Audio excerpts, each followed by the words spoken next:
Hello, friends. Susan Axelrod here, the Confidence Coach. Welcome to the Confidence Zone.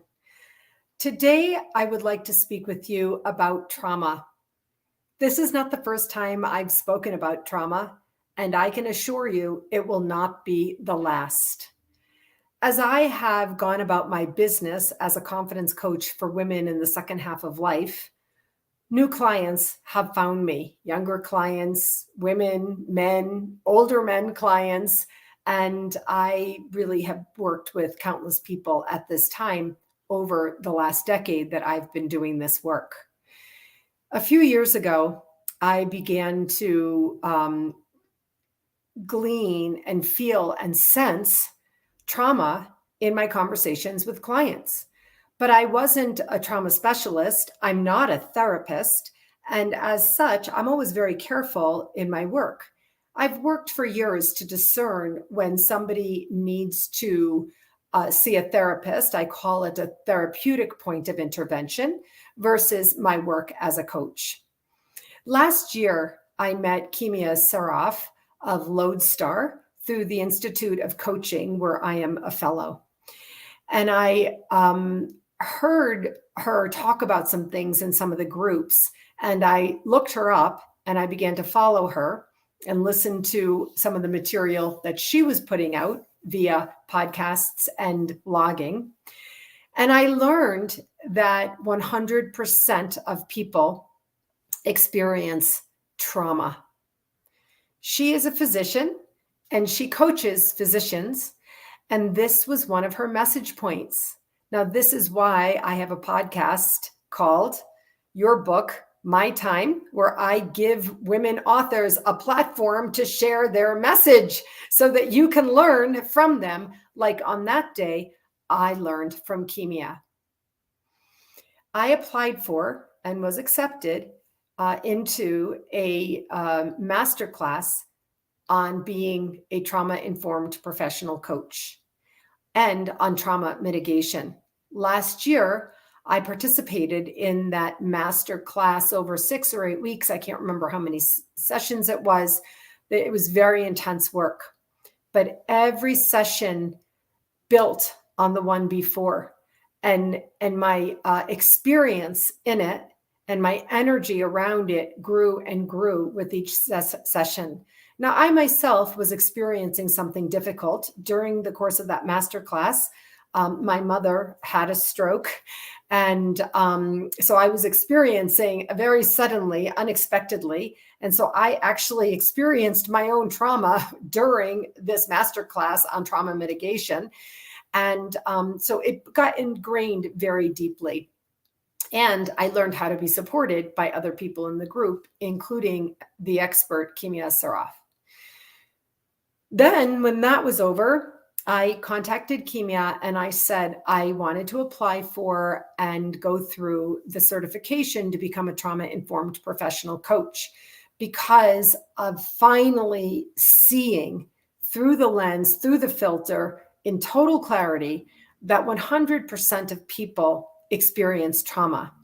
Before my experience over the last year educating myself and informing myself and becoming certified, I thought trauma was something big that happened to somebody else, that other people experienced huge areas of trauma, anything in being a victim of domestic violence, having a disease diagnosis, being in a traumatic car accident, having your house burned down, and so on and so forth. That's what I thought trauma was. I guess I just never knew what I didn't know. But I've learned that there's tertiary trauma, that there's also something called secondary trauma, where we can literally experience trauma from the experience that you have with someone else who's in a more tertiary trauma. Also, we can experience what I call small t trauma, that things that you think are not very big actually could be traumatic to your brain or to your heart or to your soul, or all of them, in a way that can have a very deep effect on you. something that happened to you as a child. In some cases, it might have been, you might have been bullied one time in school, or you might have had some adult might have lashed out at you and said words which they later regretted, and certainly didn't intend to create trauma that got captured in you, but in fact, it may have. This happens all the time with my clients when I begin to suss out things and kind of do the deep digging that I do through my appreciative inquiry and deep listening. And it comes up. And now at this point, it just shows itself to me all the time. So that I am what I call, or what is called, being trauma informed. Now, there are other much higher level experts who are trauma specialists. And I don't elevate myself into that area because I don't have a psychology or psychological training. I don't have medical training, etc. But what I do have is intuition. And this serves every single time. It shows itself, for example, when I begin to glean something, I feel it, something shows itself to me, and I have a little conversation in my head about what's happening, what I'm experiencing with a client. And then I might ask a simple question. And that person is usually or often surprised that I would have asked something that might be personal or deep. And often I get this response: how did you know that? Or how could you know? Or how did you think to ask that question? And that's because trauma is showing itself to me. So here's what I want to really say to you today. Think about the idea of trauma. Look right at it. Face it. Did you lose a job during COVID? Did you lose a parent or a loved one to COVID? Are you feeling isolated and alone as a result of COVID? Did your marriage implode? Did somebody you love succumb to alcohol addiction or gambling online recently? There are all these things, so much potential, so many possibilities as a result of COVID. But I invite you to go back even before that to when your life was what you thought was normal. Even then, there might have been things that you experienced or were exposed to that were traumatic. There were, how shall I say, there was a lot of trauma. There was a lot of trauma during some political years that we experienced recently. There's total, utter, complete, deep trauma through what's happening to people of color.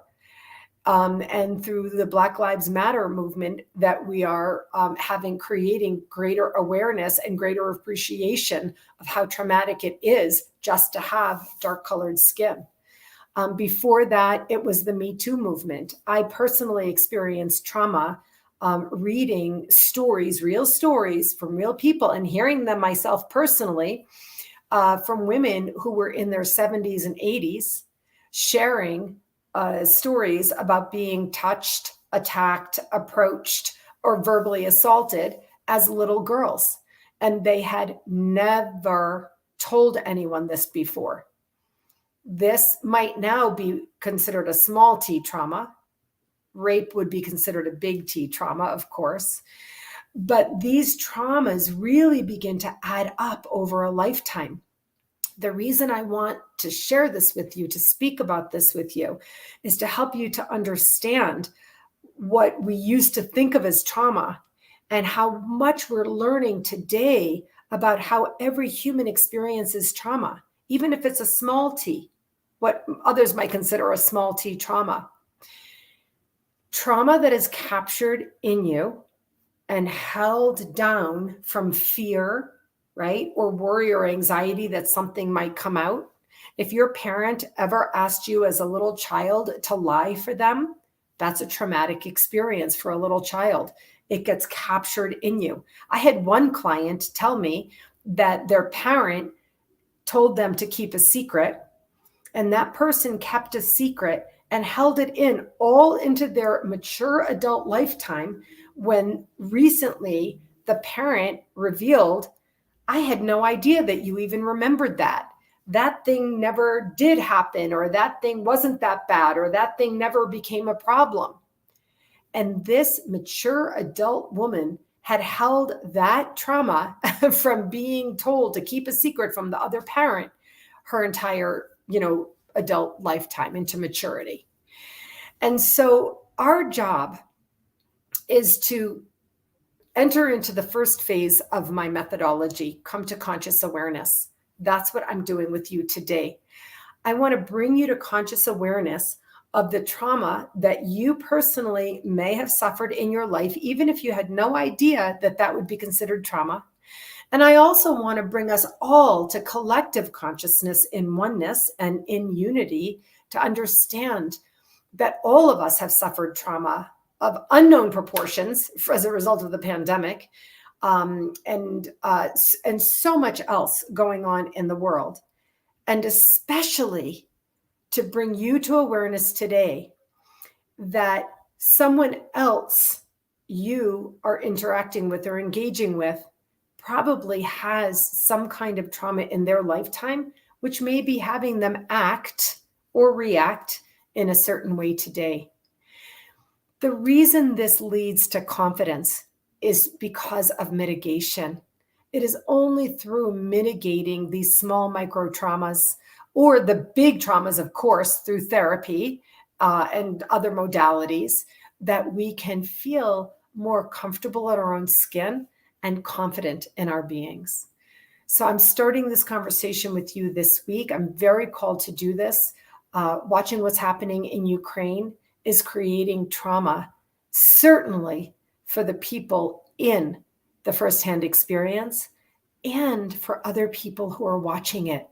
So friends, be gentle with yourselves, be kind to each other, find your patience, and all of this will help you feel more confidently assured to tackle the day. I think I'm going to continue talking about this all week with you, because I can't think of anything more important right now than to help people get soul connected, centered, grounded, balanced. Together, we need to do whatever it takes to help support each other. All right, friends, that's it for today. Thank you for joining me, and I'll see you tomorrow for Live at 5. Bye-bye.